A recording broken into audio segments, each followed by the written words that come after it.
Hello, hello. Welcome to the launch party for Dr. Alan Lindemann with Diane Hagen. I'm Jeffrey Berwin, your host. So glad to see you.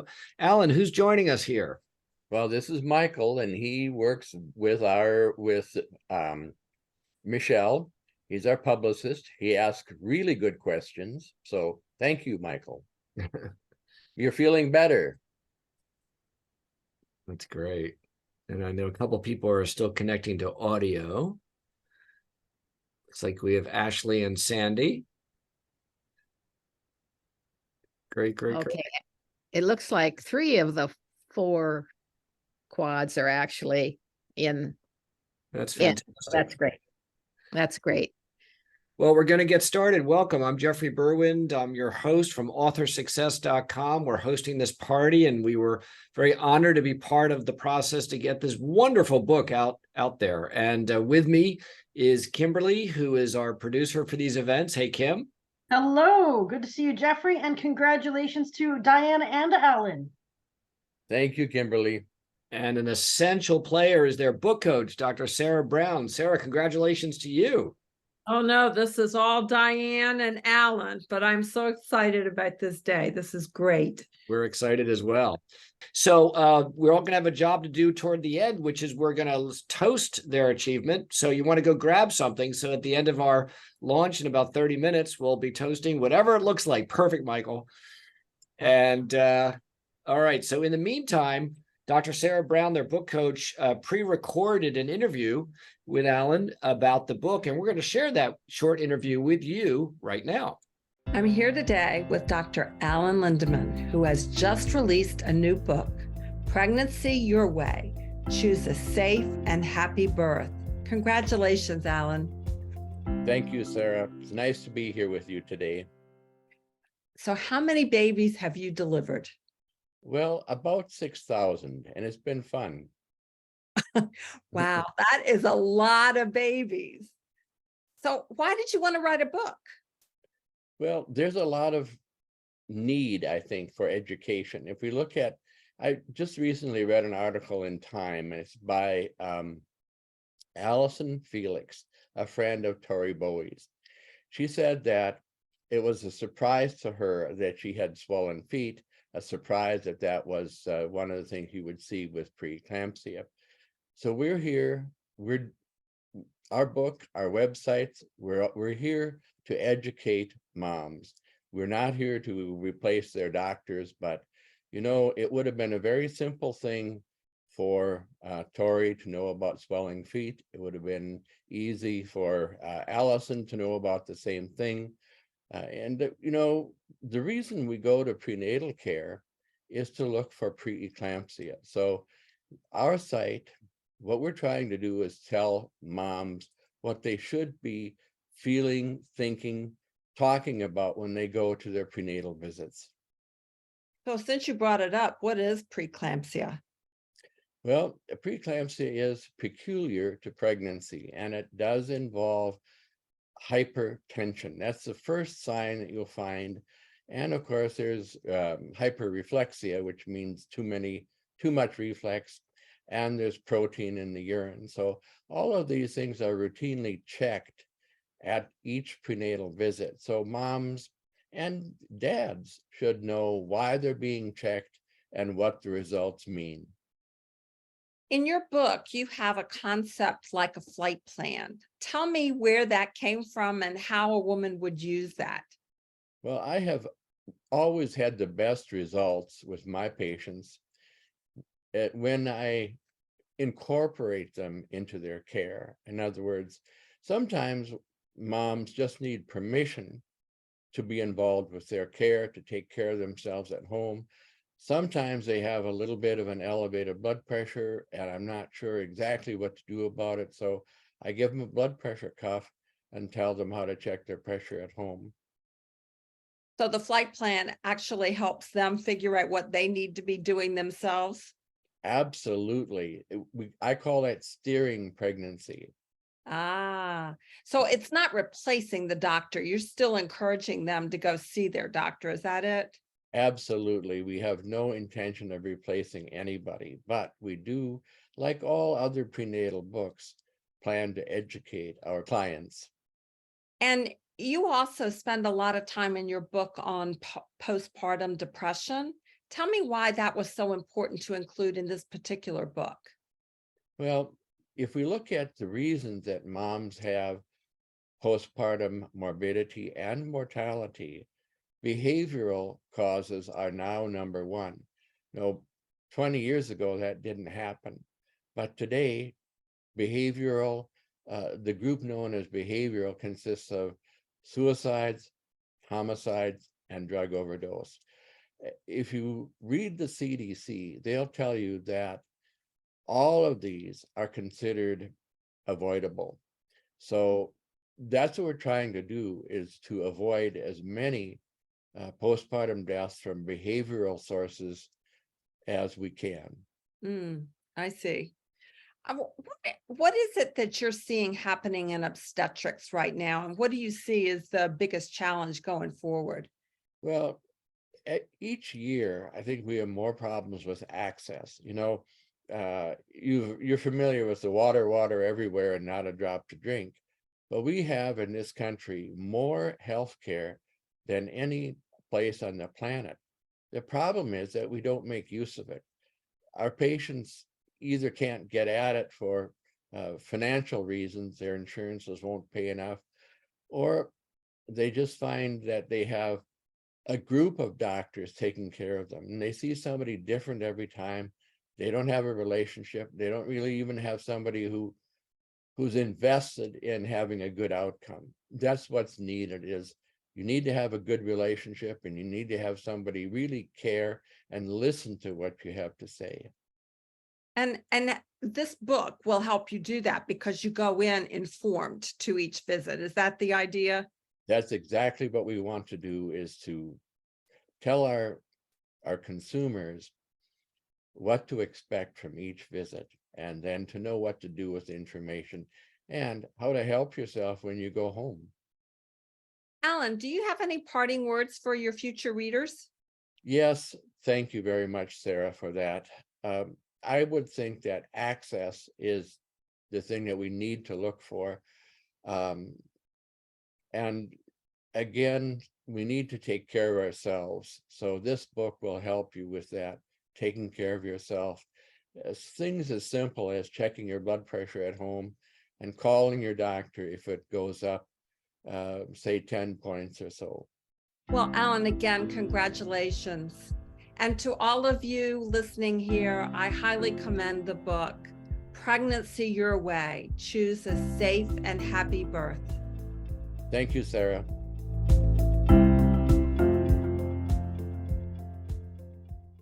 For those of you just recently joining us, that was a pre-recorded interview with Alan Lindemann and his book coach, Sarah Brown. Well done. Thank you. Thank you, Sarah, Jeffrey. That was terrific. So here's a question for both of you. What was it like when you first went onto Amazon and saw this? Well, it's wonderful. It actually looks better than I thought it would, so I'm happy with it. Diane? Yes, definitely. It's so nice to see it displayed well with a description, which I've never been able to get on Modern Medicine. So anyway. Great. So we'd like to invite you now. This is one of our favorite parts of a book launch, is where you read a short excerpt from your own book. What page are we going to be looking at here? All right. This is page 9. And unfortunately, in the book, there is no page 9. I mean, it's not labeled page 9. So it's labeled section 1.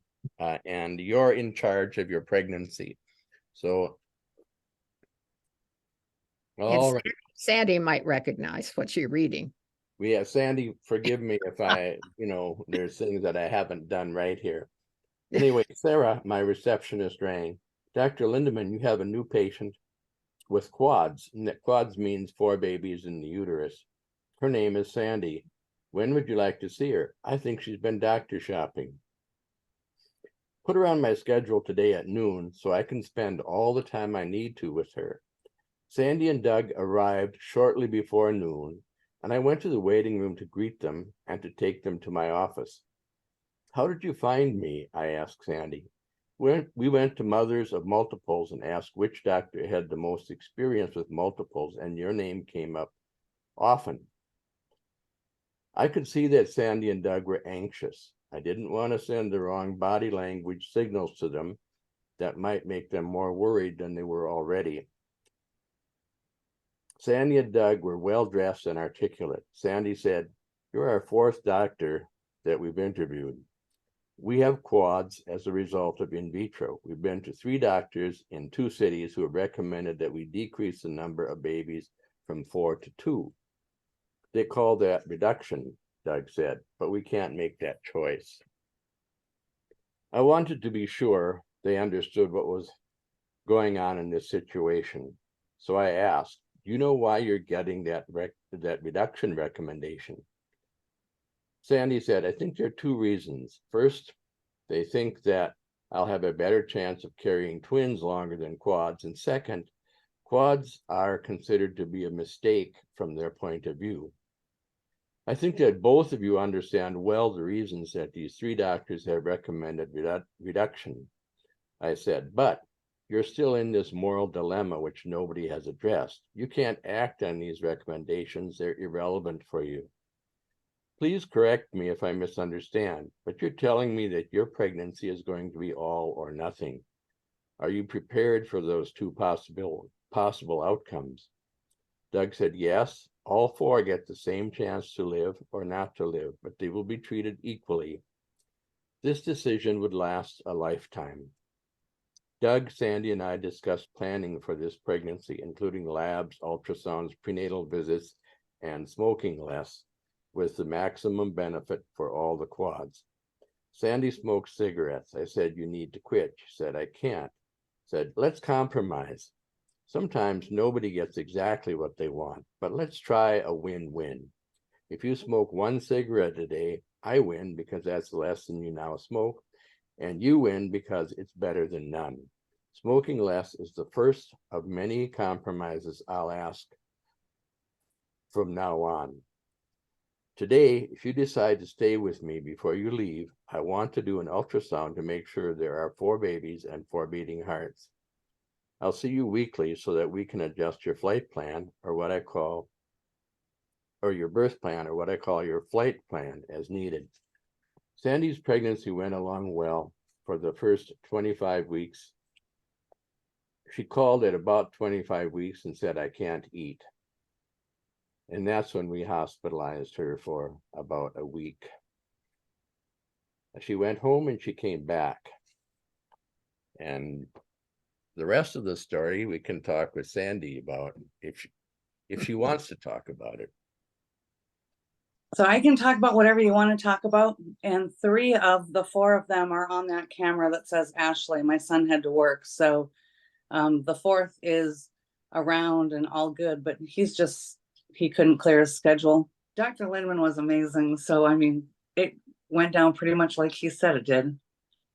Well, I thank you, all of you. We have Ashley and we have Samantha and Andrea here Wow. in that order. Yep. Pretty much. Now you're famous. Thank you. Yes. That's great. That's their birth order too, except my son sits right in between Sam and Andy right there. So More than we had hoped for. So thank you so much. We appreciate seeing How all of cool you is together. today. And yeah, a lot of the book wouldn't have been possible without you. And, I'm just so grateful that you came to see us and that we had the opportunity to be part of your lives, literally. well, sorry. Yeah, having some emotions, right? Yeah, I mean, I honestly believe that I would not have made it through the 25 weeks that I did, between 25 and 26, like you said. I honestly don't believe I'd have made it through those if it wasn't for him. So Yeah. we owe him an awful lot. So it's there was, like you said, every doctor tried to talk me out of it. And I can't make that choice. That's, on my end. My husband and I, like he said, we had made that choice, and then we just had to find somebody because nobody had delivered quadruplets. And,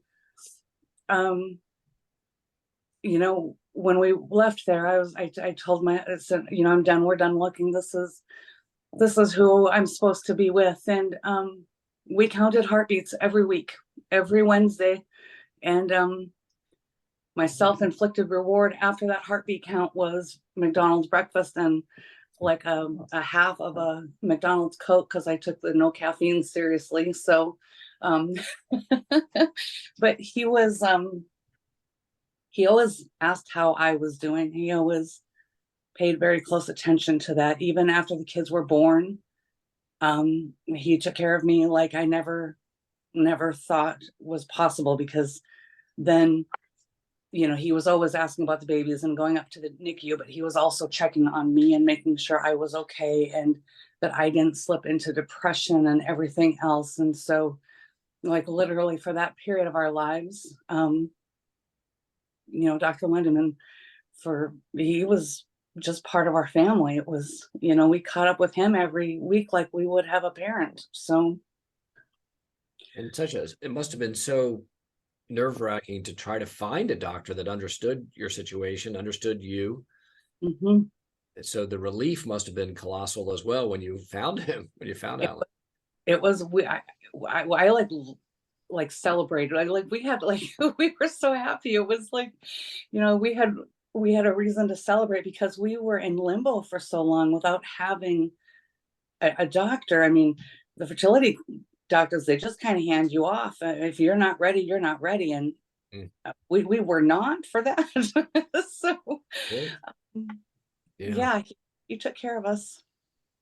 Well, thank you. I'm gonna weep here too. So anyway, yeah, it was really rewarding, and like I said, it was my pleasure. Well, all of you allowing him to tell your story in his book means that you've reciprocated now, because this will help get the message out to the world. Well, I hope so, because I hope everybody manages to find somebody who takes care of them the way he took care of not just me, but my husband and the kids before and after they were born. And he didn't, what I've always been I remember so many times, Dr. Lindemann, all these different things that we were supposed to do at such and such a time, but we didn't think I was going to make it to that time. So we were trying to figure out, you were trying to figure out when I could do that. And then there was other things that you couldn't, you chose not to do because you were making sure you didn't put the kids at risk by, you know, certain exams and things like that. And, you know, he took care of me. It didn't matter what somebody else or some, you know, guideline or whatever said should happen here. You know, trying to do my glucose testing was a nightmare, but me going without calories for that long did not go over well. And so, but he adjusted everything and we didn't miss a beat. I mean, when I went into labor, the hospital was like, you know, well, Dr. Lindemann will deliver if he can get here in time. Like, don't you worry, he will be here. Nobody else is doing this. I'm not delivering and he'll be here. So I can't let you go without knowing what breakfast sandwich you got at McDonald's, because now you got me hungry. I always had the bacon, egg, and cheese croissant. It was my thing. It's the best. Actually, that's a very good choice for pregnancy. So a lot of protein. He'll always be your doctor. Always. Everybody knows. We were so happy to get all those birthday cards and graduation cards. Oh my. We could never, ever forget any of you. It's really been, like I said, worthwhile, fun. You'll be getting a wedding invitation in a couple of months whenever they go out, because Matt is engaged. So, well, congratulations. I think you said something about that some other time, but yeah. Yeah, great. I'm glad that Matt is doing that. And that's so starting all over again. That's life. Yeah, that's where we go next. And so you guys it's funny because he was telling me who'd gone through the guest list, the invitation list and stuff with her family. And they were like, who is this Dr. Lindemann? Matt's like, oh, that's the doctor that delivered us. He's definitely getting one. Well, I'm happy. Thank you for that. Well, thanks, Sandy. We're going to move on to some other folks who might want to exchange some words, but thanks for being here. It means the world. So we're Yes, it does. going to mute both of your groups, and we're going to invite anybody else to exchange some words and congratulations. Michael, can we unmute you? That'd be great. Okay, Welcome. Michael. It's an absolute honor to be here.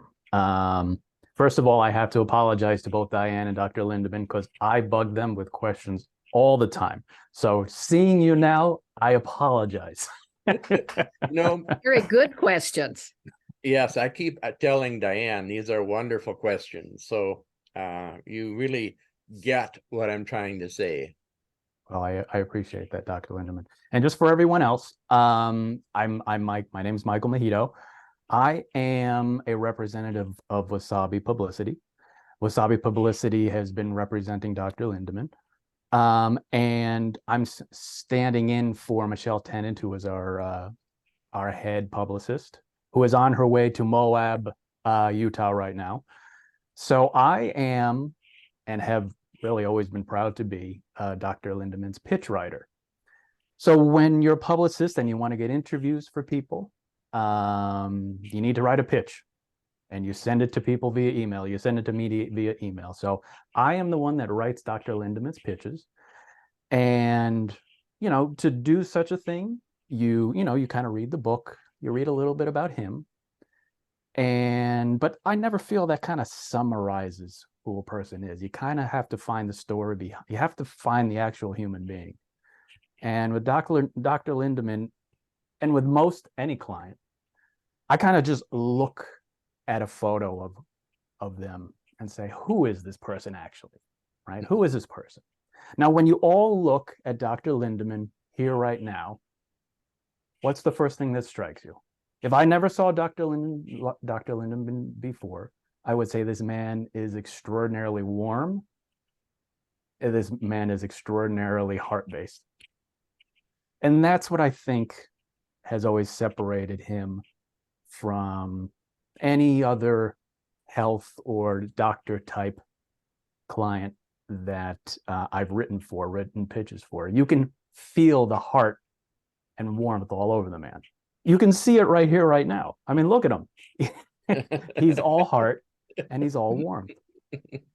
And every time I start writing one of his pitches, I say, okay, there's going to be a lot of medical information here.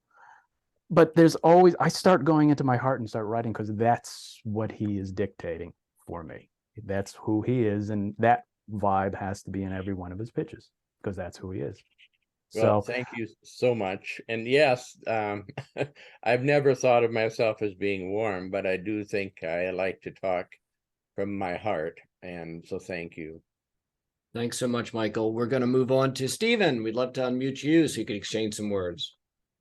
I'm more personal friend and neighbor and associate that help take care of their gardens and their chickens in the yard and visit quite a bit with iced tea and brownies. So it's much more on a personal basis than a medical basis.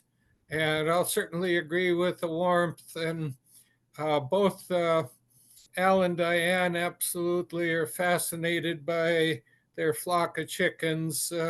They'll have benches and sit out there and watch them and have names for them. And certainly love gardening. They helped major harvest here last week. We picked corn and potatoes and cucumbers, and we grow a whole bunch of zucchini primarily to give to the chickens. So it's been a lot of fun. I consider them very near and dear friends. So I'm enjoying hearing all these, another side of what I know of these people. So thank you. Thanks a lot, Steve. I appreciate it so much. We gathered almost a whole pickup load of produce from the garden. So we still have tomatoes yet to pick. That's great. Anyway. Thanks, Stephen. We're going to mute you now and move on to see if Jackie and also admin, if either of you can or would like to be unmuted. We're going to give you a shot here. Thank you so much. Thank you so much for letting me join. My name is Paulette Smith. I just wanted to say thank you so much, Dr. Lindemann. I'm not your patient, but I am the founder of an organization called FAZA Inc. That's Friends of Zane Adams, and we advocate for the best care for postpartum moms during the perinatal period and through the time that Doc Allen does his thing. He has been so inspirational for our organization, just having an association with him, just having, and I wrote kindness for what I thought of whenever I think of him, and bringing confidence and a safe feeling to moms. So we advocate for moms who are in the postpartum period. We advocate for the prevention of maternal suicides and for him to even be in association with us for his over 6,000 births with no maternal deaths. We feel like he's a gift and a blessing to the universe. So I'm sorry I can't stay on because I do have a 2.5-year-old that is waiting for her bedtime story. But we love you, Doc Allen. We love you, Diana. We want the very best of success for you and your book. Thank you so much. Thank you, Paulette. We appreciate you very much for all the opportunities you've given to us and for the people that the other people that you serve. We appreciate you. Thank you. And I think we have Jackie is unmuted. Oh, thank you. I got to know Dr. Lindemann for primary care, and we adopted children, and one of our children was having a disease, and nobody could diagnose it. And I went to Dr. Lindemann compared to how many other specialists, and he found me the right neurologist when nobody else could. And to this day, we still have our son with us, or we would have lost him if we wouldn't have had the timing. So we're always grateful for Dr. Lindemann for that. And I also got the opportunity of working with Dr. Lindemann. So you can't, I mean, he not only puts personal time with you in the room when you're going to see him about something medical, but he puts a lot of time even as an employee. So I guess I still have a relationship with them because they're a very special couple. Thank you so much, Jackie. We appreciate the opportunity. And, you know, we would be nothing without the people who come to see us. So I'm just very thankful for you. And Isaiah is the one you're talking about, that son. Well, this is great. Well, we're going to move on to a few last things before we wind up the event. First of all, Alan and Diane, we want to acknowledge what your big achievement is, and I'll show you on behalf of our company, Author Success. This is to certify that Dr. Alan Lindemann with Diane Hagen have successfully launched their new book, Pregnancy Your Way, Choose a Safe and Happy Birth. Steve Harrison, me, Jeffrey Berwin, your coach, Sarah Brown, and all of us here at authorsuccess.com. Congratulations. Thank you, Jeffrey. Thank you, Sarah. We're super Appreciate it. excited. It's a great achievement. The next thing we're going to do is we'd like you all to go to chat to everyone and leave a couple words of congratulations to our authors. Just a little bit of a virtual greeting card. I have to say, this has been very, this is emotional for me. So thank you. Absolutely. Very understandably. So 2 last things we're going to do. Grab your glasses, everybody. And Dr. Sarah Brown, why don't you lead us in a toast? Publishing a book is not an easy thing to do, but Alan and Diane did it with a lot of grace and a lot of love. And I want to toast you and say, not only congratulations, but thank you. Well done. Thank you. And the last thing for our party is Alan and Diane. You have the last words. Diane? I just want to thank everybody for being here. This, it's just been an amazing, getting this book done is amazing because we had been working on it a long time. We really got the idea of it when we visited Sandy and her family, but we just weren't getting anywhere. But once we started working with Dr. Brown, things went along. And I know as an editor that you can't edit your own stuff. And that's where we were hung up. We were editing our own stuff. Alan was talking med speak, and I was looking for whether there was a semicolon in the right place. And we got put on the right track. So we really want to thank all of you for your support, and it couldn't have happened without you. So, Well, I'm going to say less rather than more, and because I do tend to get windy sometimes. But thank you, thank all of you, because this would not have happened without everybody here, and we appreciate your help so much. Thank you. We've come to the end of a wonderful launch. Everybody go let people know about this book, buy multiple copies, and thank you for being here. I'm going to ask Alan and Diane and Sarah to hang back. Everybody else, you can zoom out back into your world, and thanks for joining us. Thank you.